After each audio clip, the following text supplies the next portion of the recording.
Richmond, north of Richmond, Lord knows they all just wanna have total control.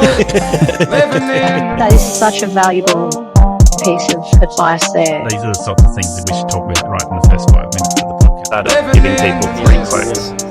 In sunshine and rainbows, it isn't a thing for just being a solo The operator. change in mindset makes a massive difference. Welcome to Aussie Lawn Stars. Welcome to Aussie Lawn Stars. Tonight I've got Prez Madley with me again. Yep, back again. We're going to start talking about this. Well, they need to come along to BJ's show and meet you in person, I think. Yeah. Man, I met a heap of people there. Eh? That was really good. Really Yes, good, it was great. So, Prez, we wanted to dive down a couple of rabbit holes this time, look at a couple of things, but we want to give people a bit more insight into you and what makes you function. So can we wind the clock back and look at what your journey's been like and why you've made the choice to get into business that you're now doing? Yes, so I've been on here a couple of times. I've never really brought that up, have I? So if I take it back, so when I left school, I become a chef. So I started an apprenticeship, hooked into that. Yeah, it was good. It was good at the time. I still love cooking now, even though I'm not into it. So same as I've always been like this. Is just a really driven little dude when I was younger as well. And so when I become a chef, or when I started the apprenticeship, I just hooked in. I just read all the books, learnt as much as I could. I didn't even think there was YouTube then. So it was all just, it was just reading books and whatever. And Come on, YouTube's been around forever. It wasn't then. Didn't even have a phone, actually. Yeah, so, hooked into it, and I finished that apprenticeship. I got qualified within 3 years. So I was just on 3 years. So usually they take 4.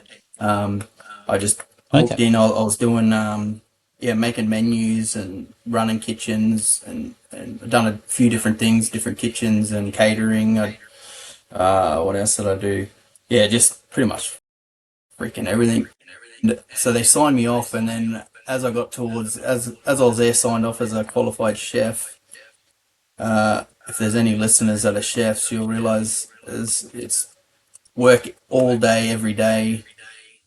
You're always working, and you're on hardly any money. Long hours, all night.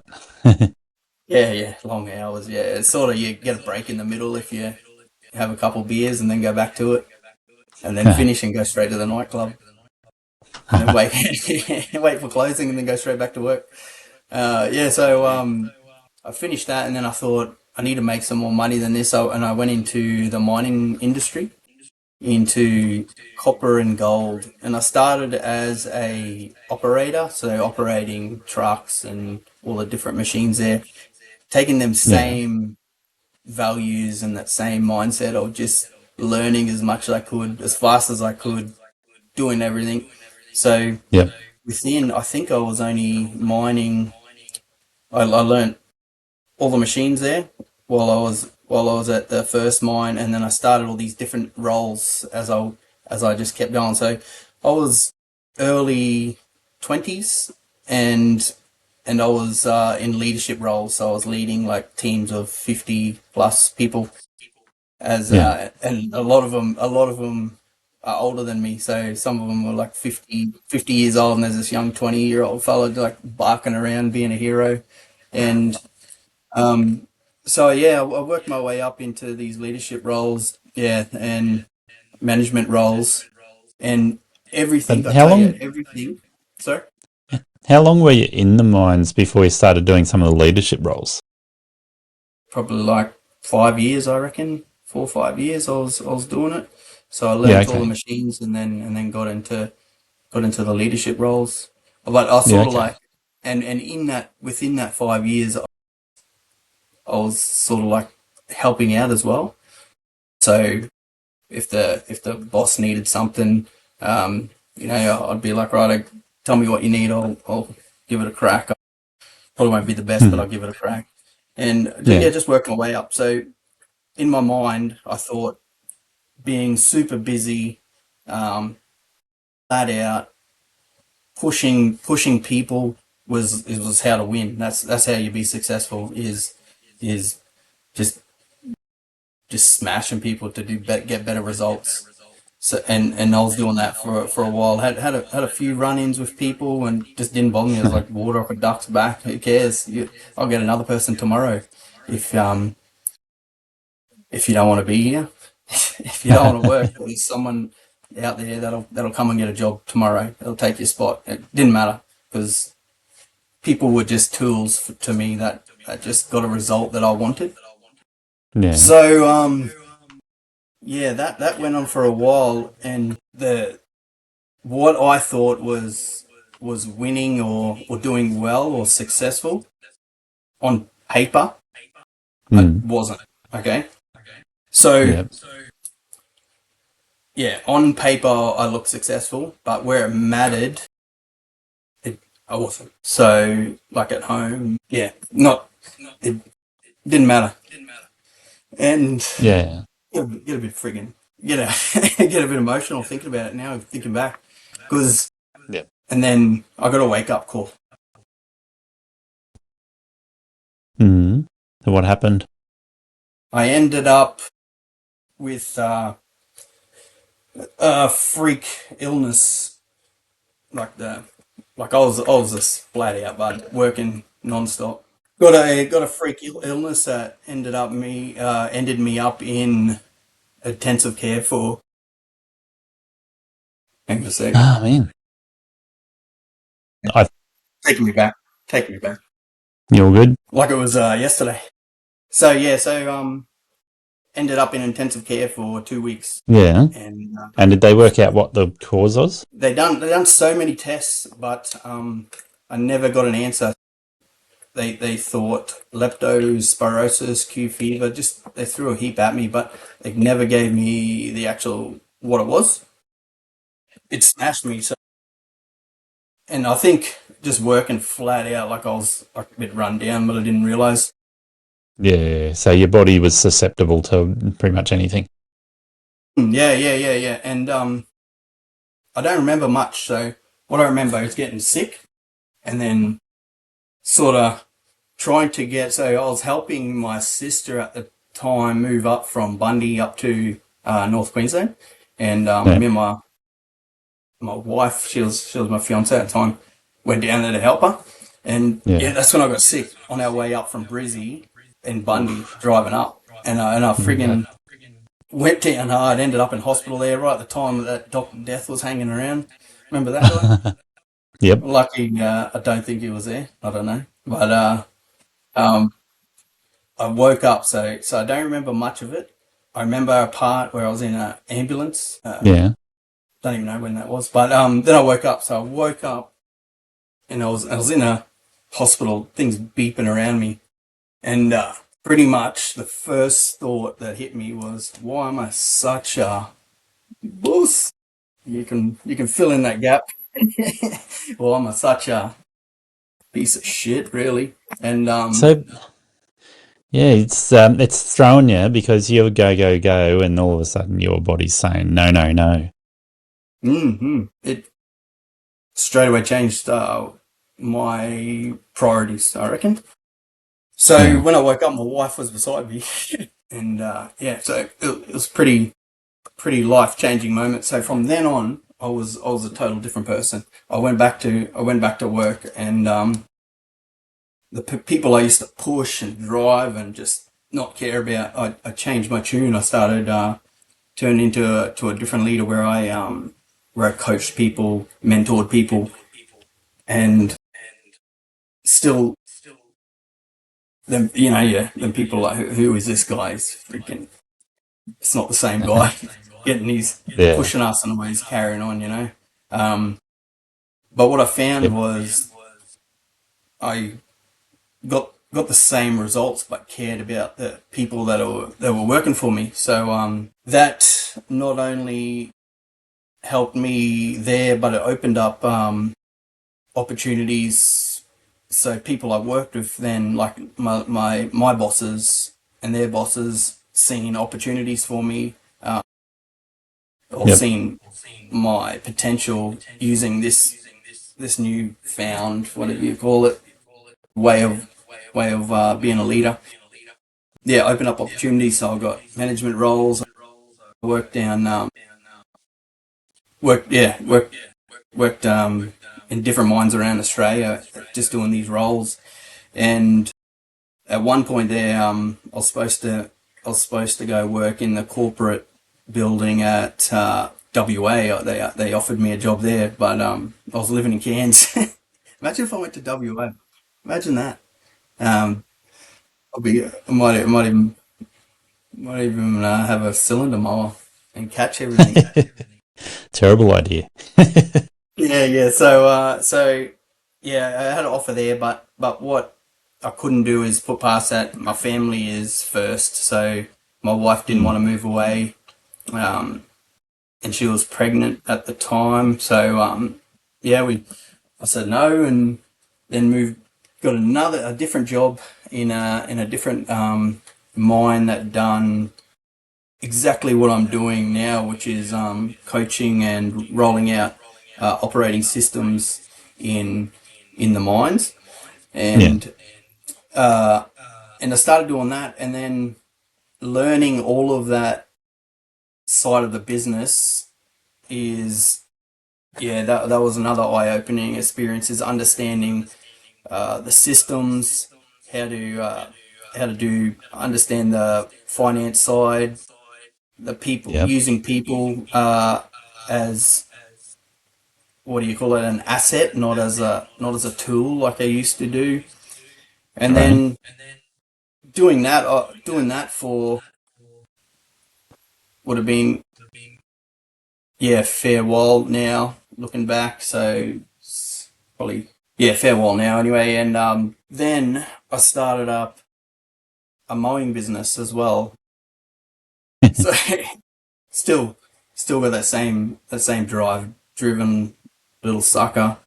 Just want, like, yeah, I can't sit still. I gotta do lots. I can't, if I don't do lots, I usually annoy too many people. So this is more recent in your career that you've transitioned from the hard management styles in the mines to going, okay, if we care about people and Yeah. empathize with them and encourage them, we can get good results. And then you've gone, Yeah. while I'm not on the mine site, I've got spare time, I'll start mowing some lawns as well.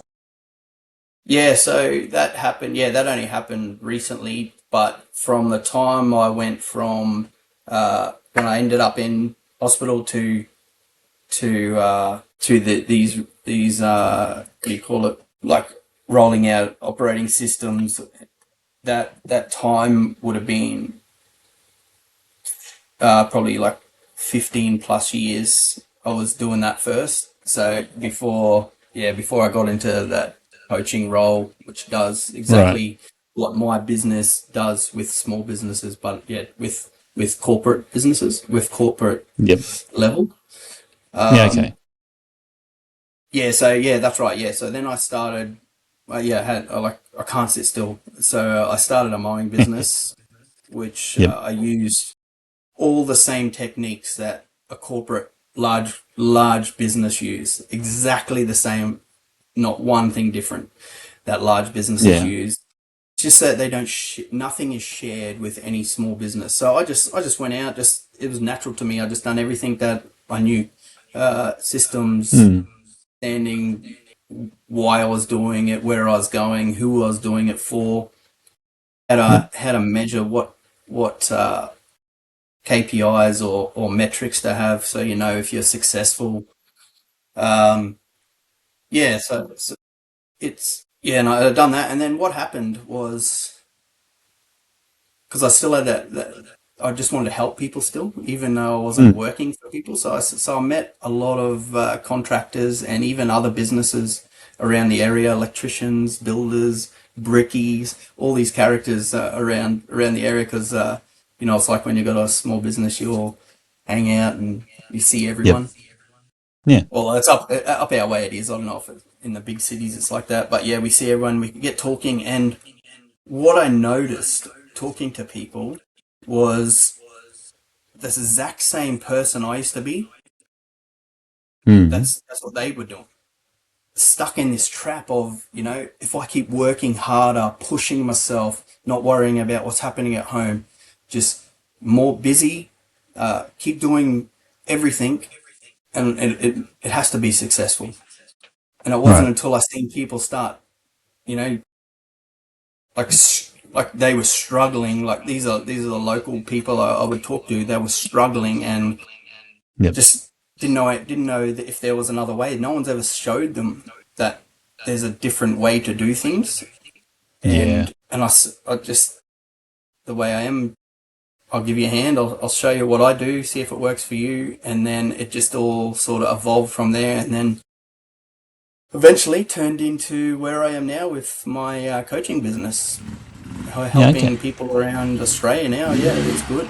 Catch Pro has been a supporter of Aussie Lawn Stars since its very first episode. Since we've formed a partnership with Catch Pro, a lot of Aussie Lawn Stars have made orders using the code LawnStars10 in all caps. And the lucky Ray from Sydney won the Equipment Defender racks right before Christmas. I'm letting you know that all the support for the month of February will be going towards BJ's choice of charity, Queensland Children's Hospital. Yeah, so I think a lot of people that decide to go into business, they're not going to see the parallel between big corporate management styles and being your own boss, or having a employee that we refer to as a helper or an offsider, and looking at a mowing trailer and going, well, what's the comparison here? How does that actually help? And, it seems like, and it is, it's a foreign language, right? Yeah. I have people who say, don't talk about KPI around me. I don't want to know about those sort of things. And, when you're talking about somebody running a small business, self-employed is often the way, but sometimes they have a few employees or might even have quite a few employees. But typically, this industry doesn't see that parallel and that connection with having different management styles or even having a management style.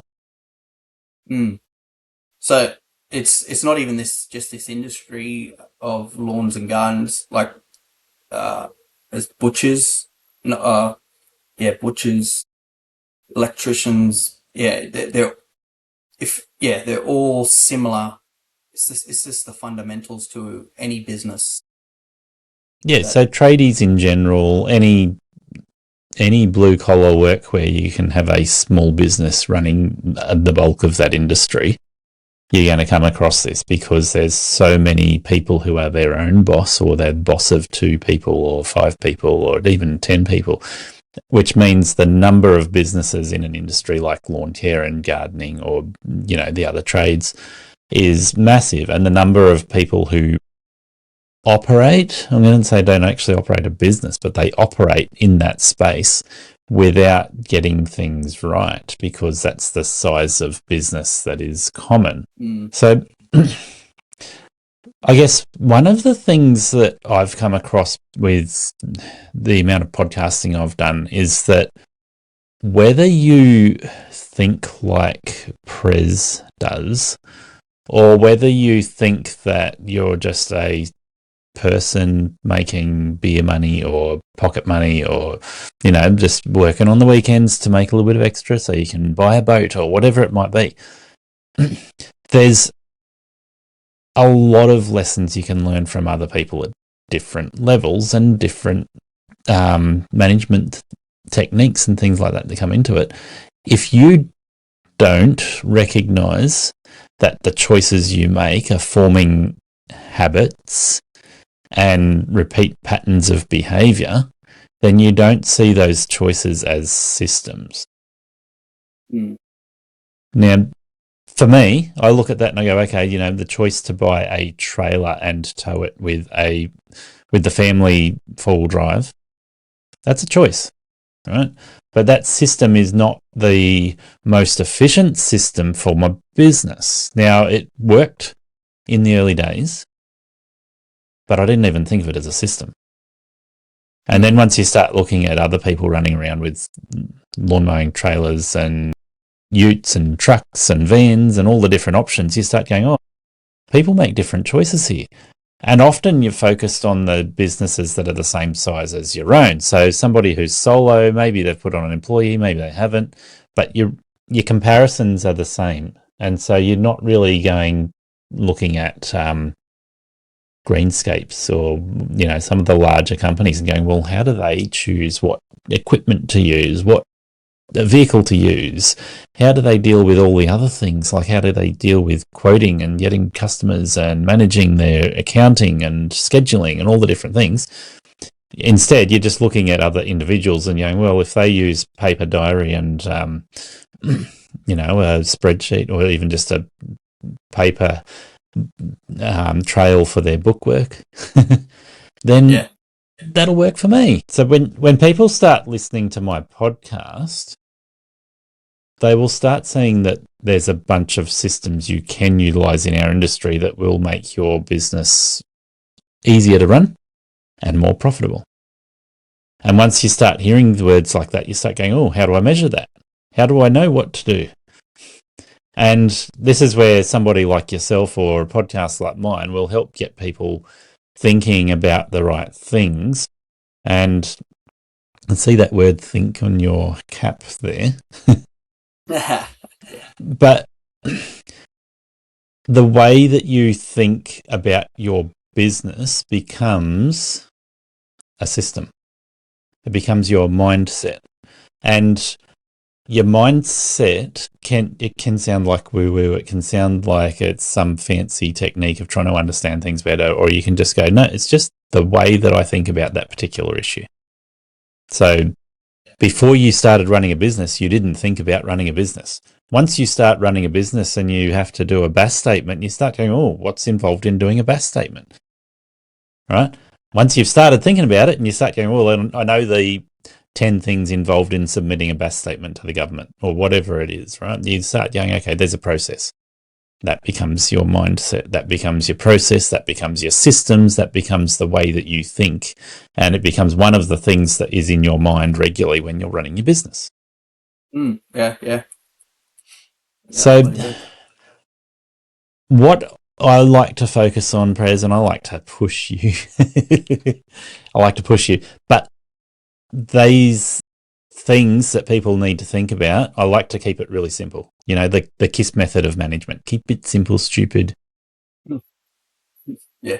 So I like to make sure people are thinking about the basics and going, okay, we need to have these lists of things that we need to think about. If we're going to say we're running a business, we need to know the basic systems involved, like how to pick the right equipment, how to pick the right vehicle, where to find customers, how to find customers. Should we be doing marketing or should we rely on word of mouth? Should we use something a little bit more advanced to take care of the bookwork and the scheduling, or should we just put it in our memory and hope that it stays there? Yeah. Yep. So there's a lot of things that you can think about. You can commit to memory, or you can start putting it down and going, okay, let's write some documentation that forms the basis of how my business operates. And once we get to that level, you come back to that dirty word you mentioned before, KP. If you're out there tackling strata sites, commercial grounds, retirement villages, or those tough summer acres, you know a full commercial mower makes all the difference. That's why more commercial contractors are switching to Right Standers, the original stand-on mower, available in Australia through Cox dealers nationwide. Built tough for our conditions, the legendary AeroCore deck delivers a flawless, even cut every time. Quick manoeuvrability in tight spots, compact design for easier trailer loading, Kawasaki or Briggs engines, hydro gear drives, and a serious commercial durability. Stand instead of sit for less fatigue, better visibility, quicker jobs, and more profit in the bank. From the Standard B for great value to the X or ZK for next level performance, everyone is raving about the upgrade. Head to rightmowersaustralia.com.au or your local dealer today. Be sure to mention Aussie Lawn Stars. Right mowers get the job done faster, cleaner, and easier. Your back and your business will thank you. Once people start to see that, it makes a big difference. If they can start to go, okay, all of the things I do in business, if I understand them and can categorize them and put them into documentation and systemize it, and it becomes a case of going, I'm not changing my business, I'm just learning to understand my business better. Yeah, and I think that's where people think, especially when they talk about a business coach or consultant or advisor, they think they're going to come and change my business. No one will. Well, there may be one or out there, but 99% of the time they're not. They're not out to change a business. They're just to show you what's possible. So with especially the systems and how to think strategically, setting goals, keeping you accountable, things like that. I know I was talking to another guy last week. He's looking at signing up with me. I think it was his parents joined another agency, but instead of them like coaching them weekly, they come and manage the business for them. Interesting. And his question was, so does that mean it's forever? Or is it a part where they teach you and that's it? And his parents were saying it sounds like it's forever. They come in and manage your business at forever. So I find that it's like having a leech on your business instead of someone to teach you how to grow your mind or grow your skills. Yeah, that's an interesting concept, isn't it? And, I guess one of the options that would be similar to that in our industry is if you buy a franchise, because essentially as a franchise, your systems are being managed by the franchise. So it's similar in that regard. And let's face it, if you buy a franchise, you're paying money to know that a lot of the things you might have to work out on your own are actually worked out by the big Jim or Big Fox or one of the other ones that's involved in Australia, right? But you trust that those systems have been put in place, that they're fairly effective, and you pay a bit of money in order to have that comfort. Yeah, and those systems are really like along the lines of the branding side of things and getting leads and being recognised everywhere, having a certain level of quality aligned to that brand sort of thing. There's some debate around that too. I won't So, get Prez, involved in it. there's many things that can change in your business. I know I was just saying that it doesn't need to change your business. Just being more aware is a good start. But there are many things that can change in your business if you start becoming aware, either through business coaching or through listening to my podcast or joining a franchise, whatever it is. If you start becoming aware of the things in your business that make systems, you start becoming aware of the ones that are actually efficient and work well, and the ones that are inefficient or completely corrupting your business too. Like there's a whole breadth of options there. But if you go, okay, what I've done actually works really well, you're not going to change it in a hurry unless you go, well, it could work even better. But if you come across something in your business that is not working well, or it's corrupting your business, or it's crashing your business, you'd be silly to just keep on hanging on to the sinking ship. Yeah. So the awareness allows you to change that from a sinking ship into something that could be really worthwhile, or you bail ship and go and work for somebody else. Yeah. Like the first thing I tell everyone is, or I ask everyone is, why are you even doing this? Because if you can't answer that, really go get a job with someone. Go get a job. If you can't say why you're doing this clearly, because once you understand why you're doing it, you know where you're doing it. Where you're going and who you're doing it for. But if you can't answer it, you're better off getting a job with someone else. Yeah. Or otherwise, put the time in and say, why am I actually doing this? What's the reason? What started you? What was that fire or that spark in your brain that made you go, this is what I want to do?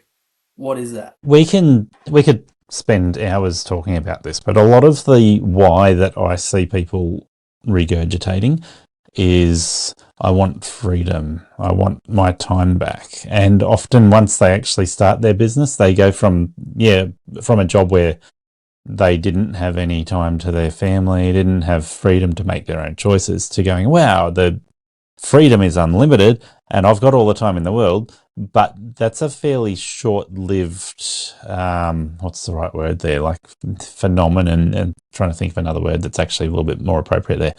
It's a delusion, right? Yeah. Because what's happening whilst you think you've got freedom is you're spiraling, you're burning cash, you don't have jobs, and you're unsustainable. So ultimately what we find over the first season in our industry is that you go from that euphoric belief to a hard reality of going, well, I've actually got to fill my schedule up with jobs that are probably not paying well. I'll lose my freedom of time. I'll lose my freedom of having cash available because I've got to earn hard-earned dollars and I'm not making great money running my business. Right? So the reality hits pretty quickly and people either pack up and go back to working for somebody else, or they start to make some changes. And if they make the right changes, awesome. If they don't get it right, then they go back to option B, which is work for somebody else. Yeah, exactly. And what happens, like that why or that reason you started gets clouded. So you stop thinking about it. You stop thinking that's the most important thing that you're doing it for.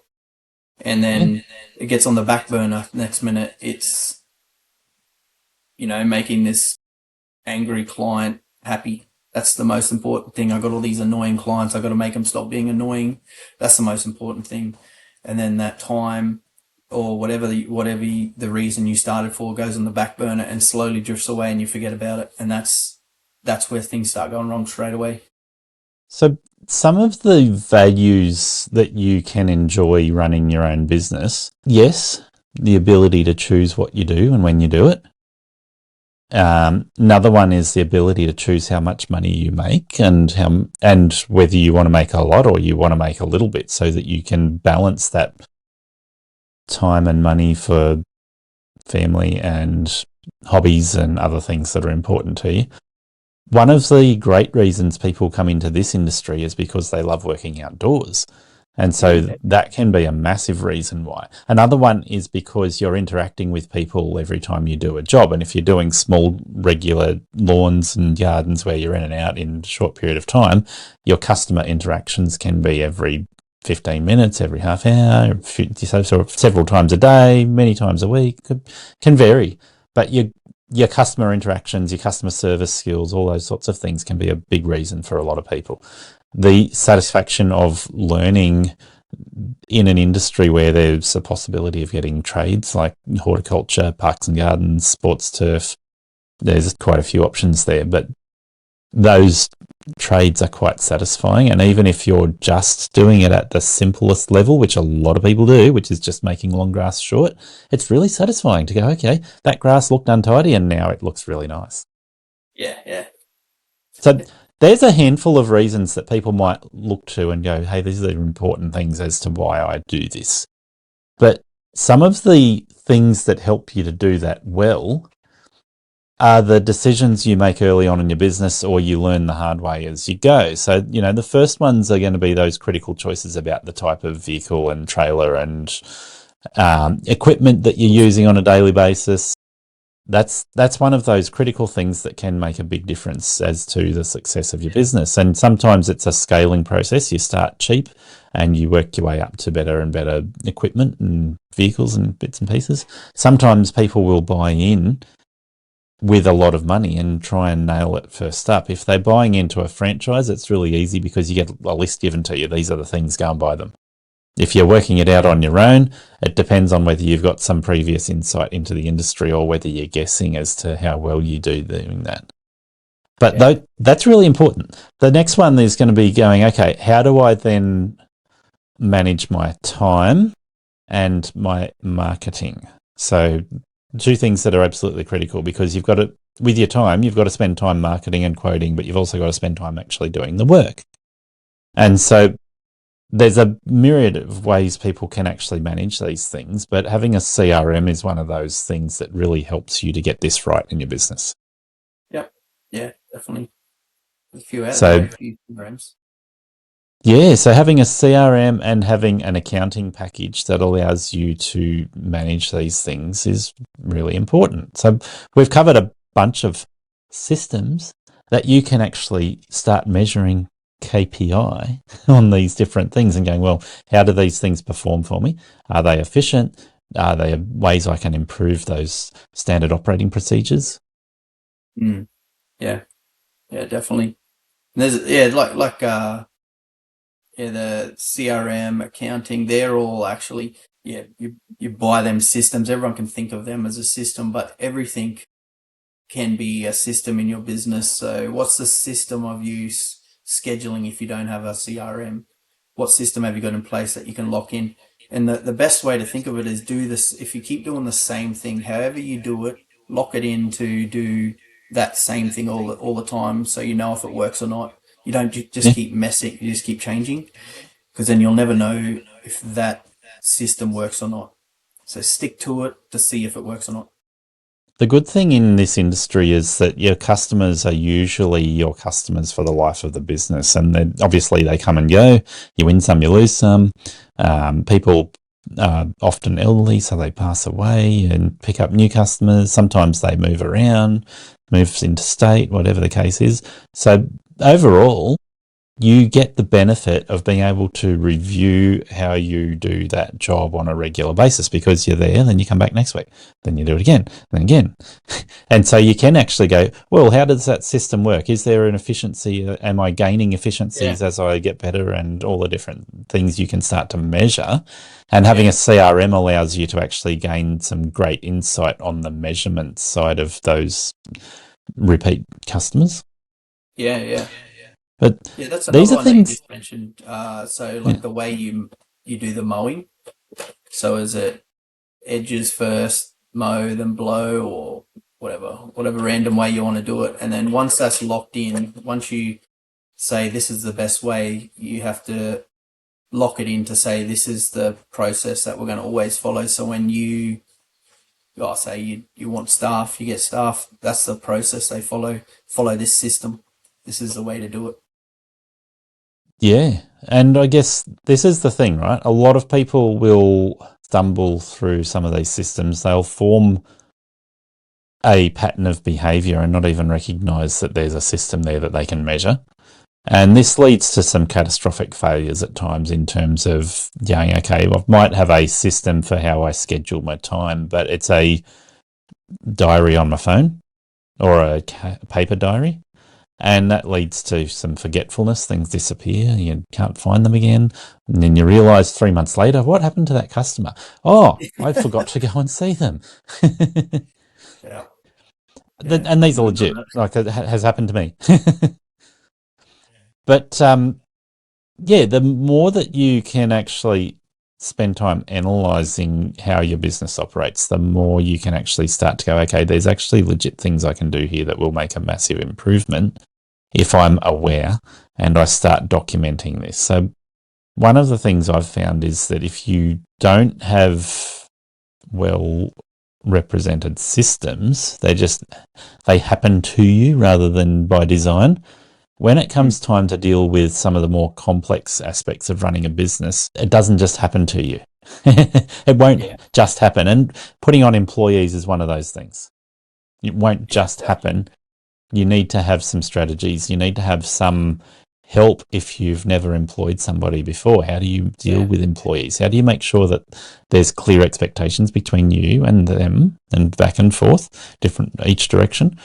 How do you make sure there's a process to deal with all the different aspects of having an employee? Yeah, put systems in place. So think of, anything in your business right now, can you systemize it So once you systemize it, which means it's locked in, it's the way we do it, then you optimize it, means you can look at doing better. And then once you optimize it, look at automating it. So whatever, in that order, systemize, optimize, automate. Automate's like the final boss. I've got a quick shout out to our sponsor, Sortscape, at sortscape.com/lawnstars. Job management built specifically for lawn mowing and garden maintenance. If you're still running your business off a paper diary or a basic calendar, Sortscape gives you the stuff they can't. Drag and drop scheduling, route optimization, automatic customer text and email reminders, plus job timers, so you can track time on site and cut the after hours paperwork. Visit sortscape.com/lawnstars. It also keeps your crew organised with customer history, notes and photos right in the app, so you're not relying on memory or pretty sure we did that last time. Visit sortscape.com/lawnstars. Now, some things should be automated and some things shouldn't. So I guess one of the things, if you haven't planned this in your business, you'll find that your accounting becomes your arch enemy. Yeah. Right. So you look at starting a business from working for somebody else, and you compare how much you made an hour working for somebody else to how much you make cutting grass. And you are unaware of the effects of running a business. You're just looking at it as your labour produces more wages than it did when you were working for somebody else. Once you start running the business, you go, oh, you know what, there's fuel costs, there's mobile phone costs, I've got to buy new equipment, I've got to be able to keep on top of everything, insurance and all the different things, all these expenses.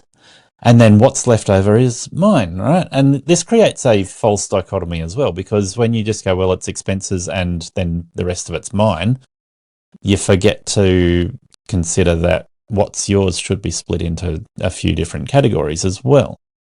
So the first one should be a wage. You should be able to go, okay, for the amount of time that I spend providing a service for somebody else, I should be able to draw a wage for that time that I spend providing the service. I can't necessarily draw a wage for the time I spend quoting, sending out invoices, repairing the mowers, going to the mower shop, getting fuel, picking my nose, all the different things, right? But when I'm actually cutting grass, I should be able to declare a wage for the time that it is, as well as see profit. And the reason I'm saying this is because once you start going through the process of going, I need to put on an employee because there's more work than I can keep up with, you need to be able to go, I need to pay them a wage, pay all the other expenses, and I still need to make money for the work that they do, not just the work that I do. Yeah. That's that profit first system's pretty good. I was saying to someone else that it's your accountant really should set you up like that, even if it isn't the profit first. It's pretty similar. It just doesn't pull the profit out first, but should have your revenue and your variable costs at the start come out, and then your wage and all the fixed costs. So yeah, and then profit, whatever. But the principles of profit first is that you have what they call buckets or envelopes of money. So for every dollar that comes into your business, you allocate some money to paying tax, you allocate some money to paying for fuel and insurance and wages, and most importantly, profit. Because guess what? If you don't make a profit, then all you're doing is paying expenses. Yeah, that's it. Yeah. But it should be, it's pretty, I don't want to go too hardcore into finance stuff. I'm not a financial advisor, but yeah, it should, of course. You need to know it for a business, and that they're the people you should be getting the info off. And if they're not giving you info, they're not the right people. You need to find that, because they need to help you. Accountants need to help you, because financial advisors need to help you be successful. I think the key thing that we're establishing here, and this is probably the crux of the interview for you, is when somebody has that bright spark, oh, I can go out and cut grass and make money and not work for somebody else, they've essentially started changing the way they think. But if that's the only thought they ever have and their brain just goes on vacation after that, then they might as well go back and work for somebody else. Yeah. Yeah. What we're saying is, like what's on your hat, think tank coaching is about taking Prez Madley's life experience, the changes he's been through, the challenges getting through a life-threatening illness and changing your thought process on how management happens in the mines. You've been able to apply to people who are running micro businesses, small businesses, and people who are going, well, I had this idea of starting a business, but it seems like a massive failure. Who do I reach out to? And that's where you're able to help people go, okay, well, let's start with how you think, why you think, what you're thinking about when it comes to your business, what's the priorities, and how do you start that process of really knowing what to think about so that you can have a successful business. Yeah, and that's why I say that you need to know why you're doing it and where you're going, because if you're having a really shit day with a customer, you're going to need to ask yourself, is this why I'm doing it? Does it work talking to this person help me head to where I want to go? And is it aligned to why I'm doing it? And that will answer that question straight away. It'll stop any frustration that you got with that client if they're the wrong client. If they're the right client, what do you need to do to make sure it leads to that direction that you want to go? For somebody who hasn't put any deliberate attempt at creating systems in place, then they've just fallen into habits, systems of habit. And sometimes those systems of habit are great, but if they've just fallen into systems of habit, then there's no thought and planning going into it. What we see in our industry is the lowest common denominator. So, the person who starts like chucking the truck, Harry in the back of his hatchback. And what you see is the advice on Facebook groups is terrible here. And I highly recommend people going to Facebook groups because 9 times out of 10, that will help you get it right. But the advice is, if something's challenging you, that's a red flag. So if a customer challenges you, that's a red flag. Drop them. They're not a good customer. If something else challenges you, that's a red flag. So why have that in your business? And the reality is, if you can be more aware, you can start going, should I have a conversation with my employee rather than firing them? Should I have a conversation with this customer rather than firing them? Should I have a conversation with my bookkeeper, my accountant, and should I be talking to somebody who's an expert in marketing? Should I start implementing things in my business deliberately rather than haphazardly and just firing everything that I don't like and don't want to deal with the reality of? Mm. Yep.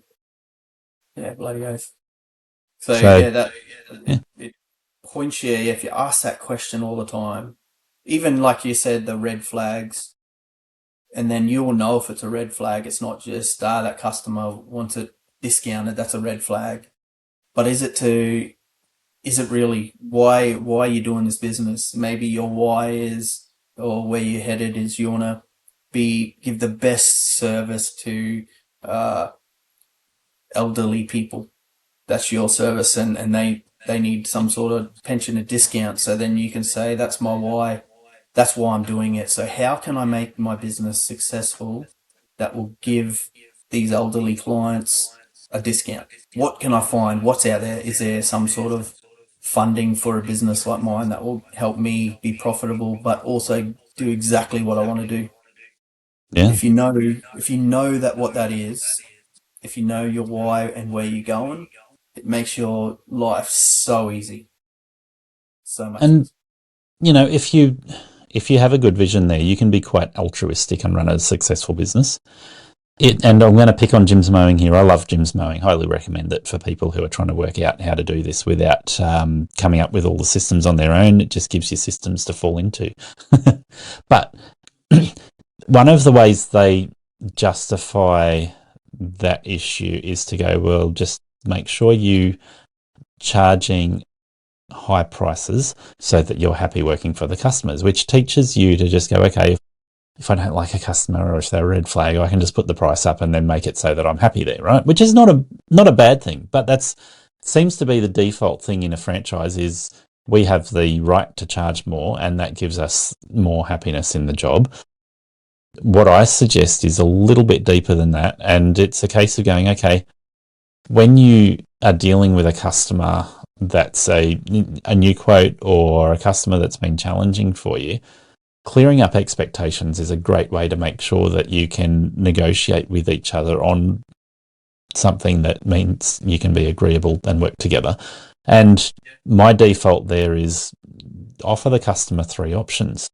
So I think this is one of the questions that came up when you put out a question about what should we talk about in this interview. How do you give people a package and how do you price? So my go-to there is offer a customer 3 options.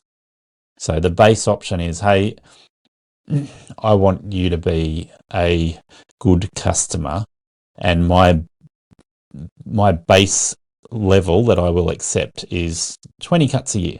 Now, different people will have different base levels that they accept based on whether they're going down the package path or they're going just mowing, whether they're doing full service on a customer with their gardens and lawns and absolutely everything you can think of. So this is why I say offer them 3 levels. My base level is just mowing, 20 cuts a year.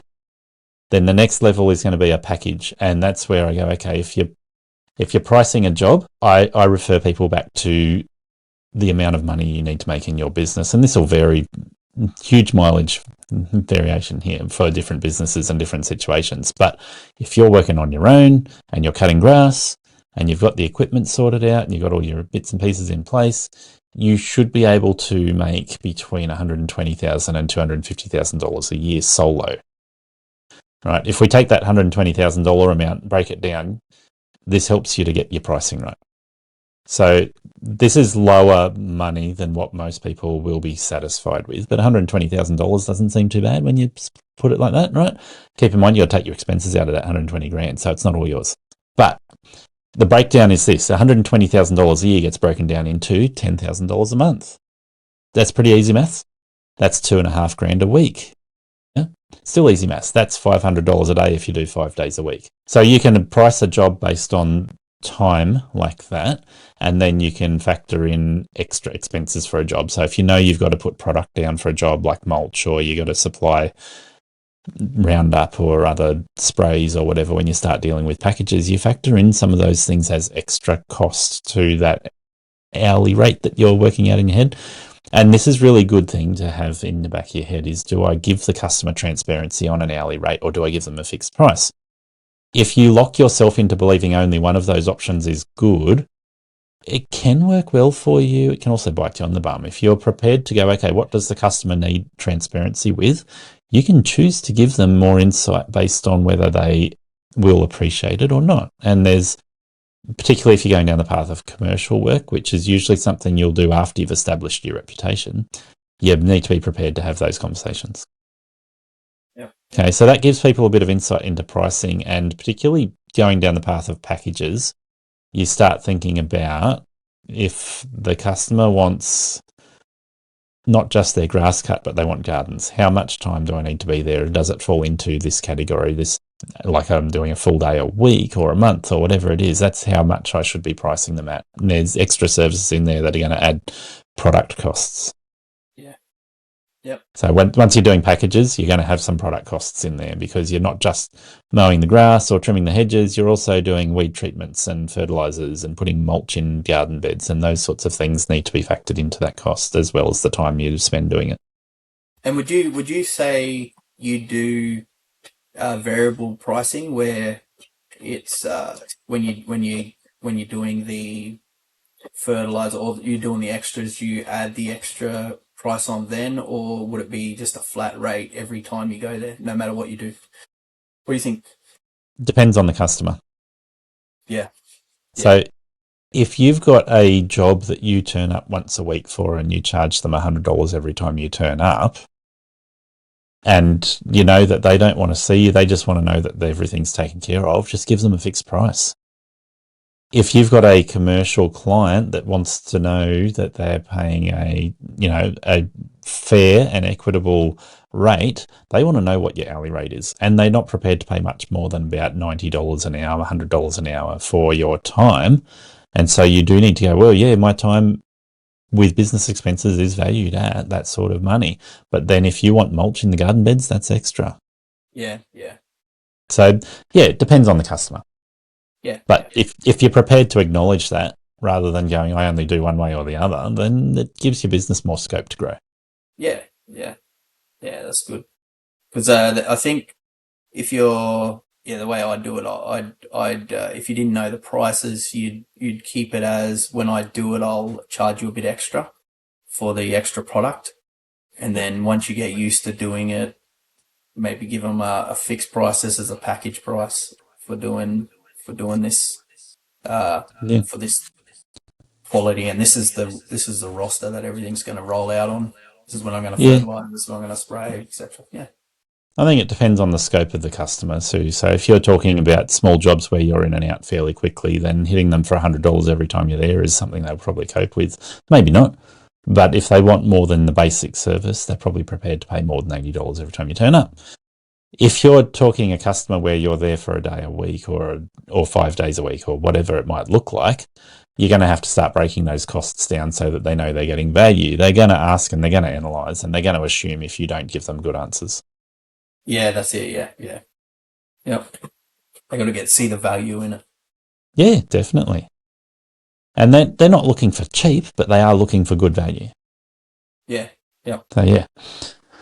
So, I think that's really important for people, is to be able to go, okay, we can apply a process to these situations so that we can then make sure that we demonstrate to customers, or in through quotes, that we're giving them choices and that those choices are valuable for them. And then, if you give them 3 choices, so basic, good, best. And then how to systemize that. Yeah, and there's multiple different things you can do to systemize that, in terms of whether you teach employees to be able to go and do that process, put it into a CRM so it becomes part of the lead management process. Yeah, that's it. Yeah. So then you say, righto, this is what we offer. Here's the packages. Which one do you like? Lock it in, systemize, done.